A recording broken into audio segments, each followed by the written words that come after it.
బులెటిన్లో breaking news చూస్తున్నాం. శాసన మండలిలో తమ సభ్యులను కాపాడుకునేందుకు బీఆర్ఎస్ పార్టీ అలర్ట్ అయింది. శాసన మండలిలో మొత్తం 40 మంది సభ్యులు ఉండగా వీరిలో 29 మంది బీఆర్ఎస్ పార్టీ వారే ఉన్నారు. కాంగ్రెస్ కు కేవలం 4 ఎమ్మెల్సీలే ఉన్నారు. ఇప్పుడు హస్తం పార్టీ ఆపరేషన్ ఆకర్ష్ ను స్టార్ట్ చేసింది కావడంతో గులాబీ పార్టీలో గుబులు మొదలైంది. త్వరలో శాసనసభ బడ్జెట్ సమావేశాలు ఉన్నందున ఎలాగైనా గులాబీ దళం బలం తగ్గించాలనే ఉద్దేశంతో కాంగ్రెస్ గట్టి కసరత్తే చేస్తోంది.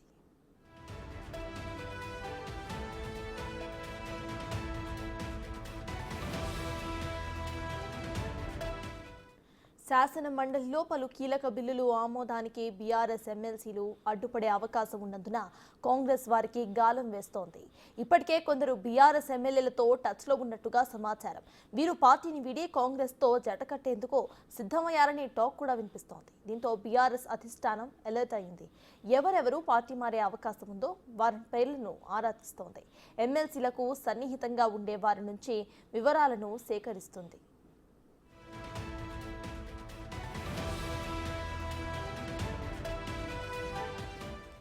బీఆర్ఎస్ ఎమ్మెల్సీలు తమ పార్టీతో చేరితే పదవులు, నిధులు ఇస్తామని కాంగ్రెస్ హామీలు ఇస్తున్నట్టుగా సమాచారం.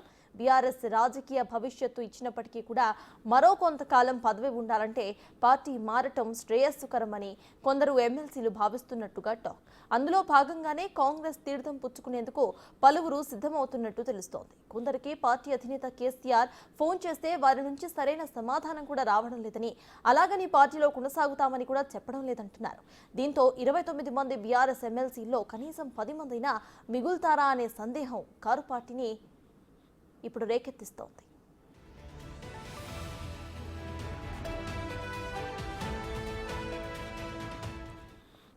వరంగల్ జిల్లా నుంచి ఎమ్మెల్సీలుగా ఉన్న 6 బీఆర్ఎస్ నేతలు కేసీఆర్ కు అత్యంత సన్నిహితులుగా పేరుగాంచారు. అయితే మారిన రాజకీయ పరిస్థితుల నేపథ్యంలో తమ భవిష్యత్తు కోసం పార్టీ మారేందుకు వీరు సిద్ధమవుతున్నట్టుగా సమాచారం. అసెంబ్లీ ఎన్నికల ఫలితాల తర్వాత బీఆర్ఎస్ తీరును, టికెట్ల కేటాయింపును వరంగల్ జిల్లాకు చెందిన ఒక ఎమ్మెల్సీ బహిరంగంగానే తప్పుపట్టారు. ఆయన నియోజకవర్గం ప్రస్తుతం కాంగ్రెస్ కంచుకోటగా మారడంతో పార్టీ మారాలని అనుచరగణం ఒత్తిడి చేస్తోంది. మరో ఎమ్మెల్సీపై కూడా అనుచరులు పార్టీ మారాలని ఇలాగే ఒత్తిడి చేస్తున్నారు. ఈ క్రమంలో కాంగ్రెస్ లోకి వస్తే రాజకీయ భవిష్యత్తు ఉంటుందని రేవంత్ కు సన్నిహితుడైన ఎమ్మెల్యే ఒకరు ఆ ఎమ్మెల్సీకి చెప్పినట్టుగా తెలుస్తోంది.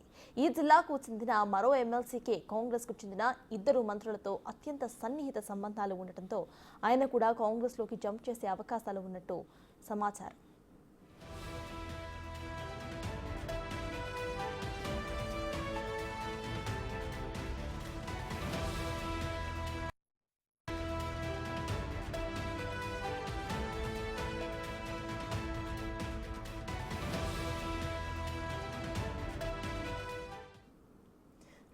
శాసన మండలిలో తమ సభ్యులను కాపాడుకునే పనిలో ప్రస్తుతం బీఆర్ఎస్ పార్టీ ఉంది. ఇదే విషయంపై పూర్తి డీటెయిల్స్ మా ప్రతినిధి సైదులు అందిస్తారు. సైదులు చెప్పండి, ఇటు శాసన మండలిలో ఉన్న తమ కార్యకర్తల్లో కనీసం 10 మందైనా మిగులుతారా లేదా అనే క్వశ్చన్ లో ఇప్పుడు బీఆర్ఎస్ ఉన్నట్టు తెలుస్తోంది. అయితే కాంగ్రెస్ కూడా అటు ఆపరేషన్ ఆకర్ష్ స్టార్ట్ చేసినట్టు తెలుస్తోంది. సో ప్రెసెంట్ అప్డేట్స్ ఏంటి? అయితే బీఆర్ఎస్ కార్యకర్తలు ఏమంటున్నారు? సర్తాజ్, బీఆర్ఎస్ కార్యకర్తలు అయితే మాత్రం ప్రస్తుతానికి వాళ్ళు సమాలోచనలు చేస్తున్నారు. అయితే ఒకవైపు ఇప్పటికే కాంగ్రెస్ పార్టీ చెందినటువంటి మంత్రులతోటి వాళ్ళంతా కూడా రహస్యమైనటువంటి సమావేశం ఏర్పాటు చేశారు. కొంతమంది ఎమ్మెల్యేలు కూడా పార్టీని వీడతారని చెప్పేసి కూడా పెద్ద ఎత్తున చర్చ జరిగింది. వాటితో పాటుగా మీరు అన్నట్టుగా ఎమ్మెల్సీలు ఇప్పుడు చూస్తే ఎమ్మెల్సీలు కూడా పార్టీ మారేందుకు సిద్ధమైనట్టుగా కూడా తెలుస్తుంది. ఎందుకంటే శాసన మండలిలో మొత్తం 40 మంది సభ్యులు ఉంటారు. దానిలో 29 మంది బీఆర్ఎస్ చెందినటువంటి ఎమ్మెల్సీలు ఉన్నారు. కాబట్టి 4 మాత్రమే కాంగ్రెస్ పార్టీ చెందిన వారు ఉన్నారు. బీజేపీ పార్టీకి వచ్చేసి 2 మాత్రమే ఉన్నారు. ఎంఐఎంకి 2 ఉన్నారు.